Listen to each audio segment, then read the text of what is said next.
Breakthrough. Astronomers use slime mold model to reveal dark threads of the cosmic web. I'm Steve Valera. Welcome to Breakthroughs. A computational approach inspired by the growth patterns of a bright yellow slime mold has enabled a team of astronomers and computer scientists at UC Santa Cruz to trace the filaments of the cosmic web that connects galaxies through the universe. Their results, published March 10th in Astrophysical Journal Letters, provide the first conclusive association between the diffuse gas and space between galaxies and the large-scale structure of the cosmic web predicted by cosmological theory. According to the prevailing theory, as the universe evolved after the Big Bang, matter became distributed in a web-like network of interconnected filaments separated by huge voids. Luminous galaxies full of stars and planets formed at the intersections and densest regions of the filaments where matter is most concentrated.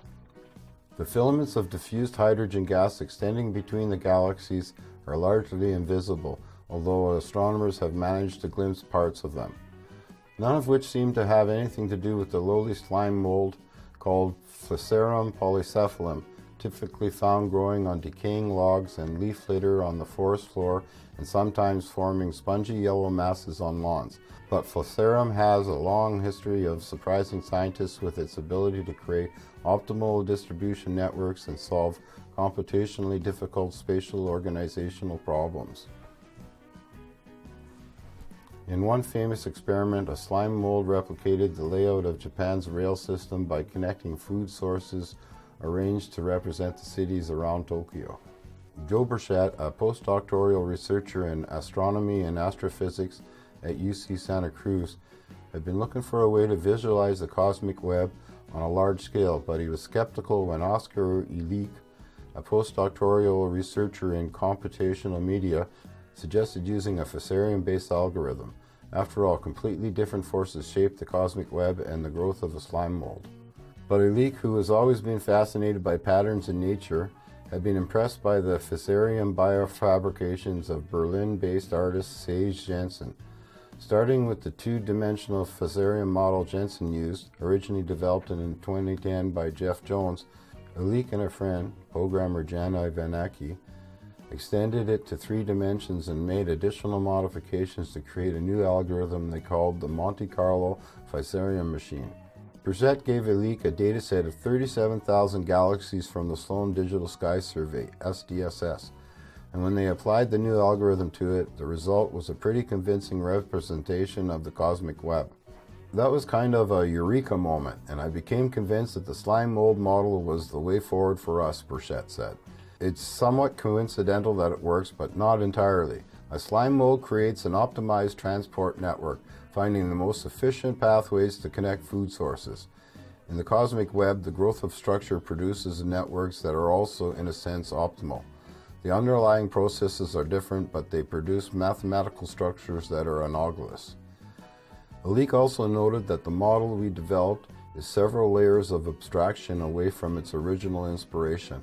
Of course, a strong visual resemblance of the model results to the expected structure of the cosmic web doesn't prove anything. The researchers performed a variety of tests to validate the model as they continued to refine it. Until now, the best representations of the cosmic web have emerged from computer simulations of the evolution of structure in the universe, showing the distribution of dark matter on large scales, including the massive dark matter halos in which galaxies form and the filaments that connect them. Dark matter is invisible, but it makes up about 85% of the matter in the universe. The gravity causes ordinary matter to follow the distribution of dark matter. Burchett's team used data from the Bolshoi-Planck cosmological simulation developed by Joel Primack to test the Monte Carlo Fusarium machine. After extracting a catalog of dark matter halos from the simulation, they ran the algorithm to reconstruct the web of filaments connecting them. When they compared the outcome of the algorithm to the original simulation, they found a tight correlation. The slime mold model essentially replicated the web of filaments in the dark matter simulation, and the researchers were able to use the simulation to fine-tune the parameters of their model. Starting with 450,000 dark matter halos, we can get an almost perfect fit to the density fields in the cosmological simulation, Alex said. Burchett also performed what he called a sanity check. comparing the observed properties of the SDSS galaxies with the gas densities in the intergalactic medium predicted by the slime mold model. Star formation activity in a galaxy should correlate with the density of its galactic environment, and Burchett was relieved to see the expected correlations. Now the team had a predicted structure of the cosmic web containing the 37,000 SDSS galaxies, which they could test against astronomical observations. For this, they used data from the Hubble Space Telescope's Cosmic Origins spectrograph.